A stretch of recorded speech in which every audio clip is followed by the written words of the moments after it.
Thank you so much, Golden Boy. I am once again joined by Shazam after an incredibly dominant 2-0 victory over Nuturn. And I'm curious about your thoughts coming into this matchup, particularly after having watched just 2 days ago, this being the team to take down the other North American squad in version 1.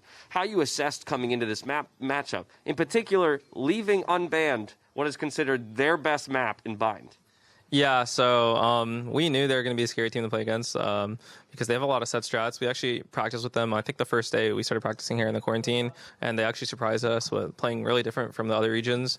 Lots of set plays, lots of unique plays with their ultimates. Honestly, I want to take some of their plays. Okay. Really creative, but we actually enjoy playing against these kind of teams more because I feel like with my preparation, it becomes really easy to me when you're aware of them to start reading specific utility and what they're set up for and how to counter it. So really solid game plan. Obviously, the guys came up clutch too.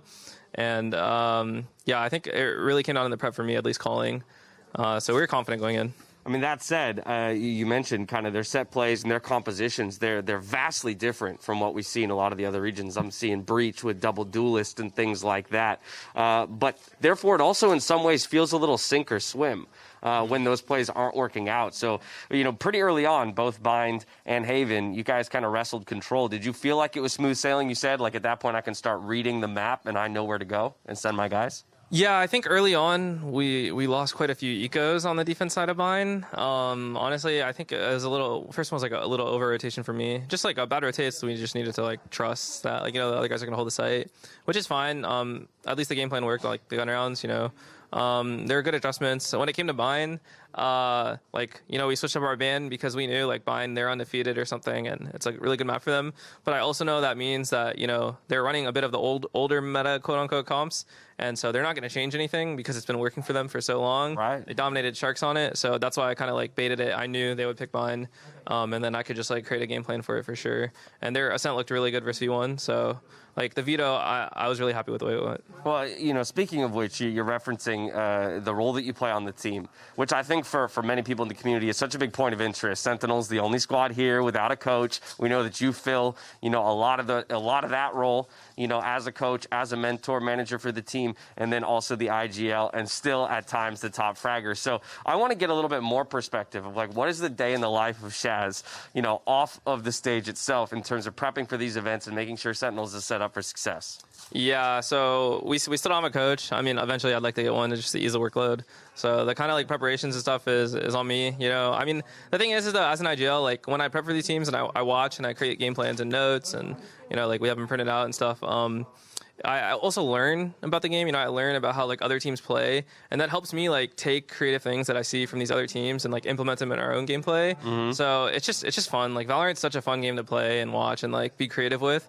So I honestly I enjoy just doing the prep and stuff. Sometimes the guys will sit with me and I'll explain it's easier in person when I'm look at this, they're gonna play here and do this.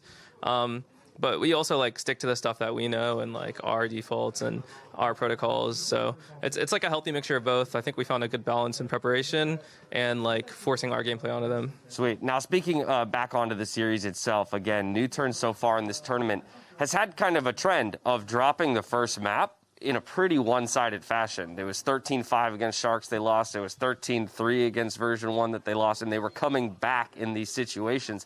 So you beat them 13-5 on Bind.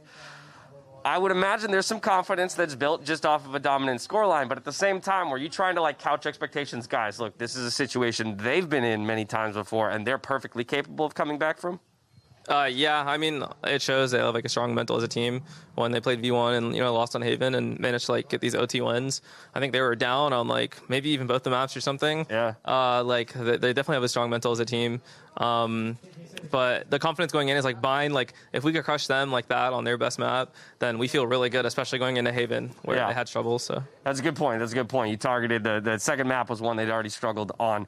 Two more questions for you. Again, back in that leadership position, I'm now thinking about the rest of the pieces that you have to work with. So I'm just kind of curious again, as you look at the different pieces of the puzzles that make up Sentinels.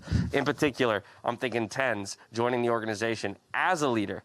When you get pieces like that to work with, what does it do for you in terms of opening up strategies and the kind of confidence you can have in having certain guys make plays? I mean, Tens is such an amazing player. He really surprised me when he stood in for us and how, well-rounded of players. You know, people like compliment his mechanical skill, but like as a teammate, he's always open to criticism. He's always open to listening. Like his communication's good. Honestly, I'm just like so impressed to be like we're lucky to have gotten him.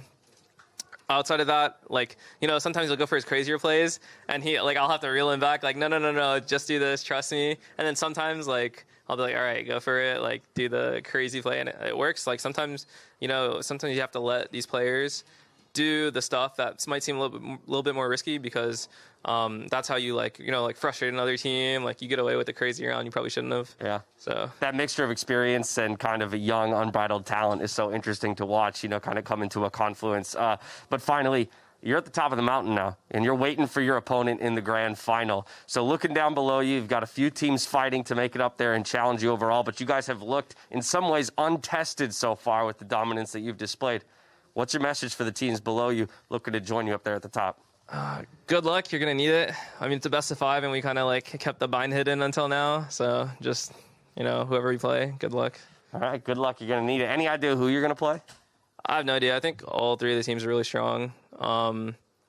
Honestly, I expect either Liquid or Fnatic. Both of them seem to have been getting their groove, and I respect both teams. So. All right, well, 3 challengers left looking to fight against Sentinels in that grand final who await them on Sunday. But Shazam, thank you so much for taking the time to interview with me today. Congratulations on the victory. Thank you, man. Appreciate it. All right, from here, we're heading back to Golden Boy and the crew to close out the day.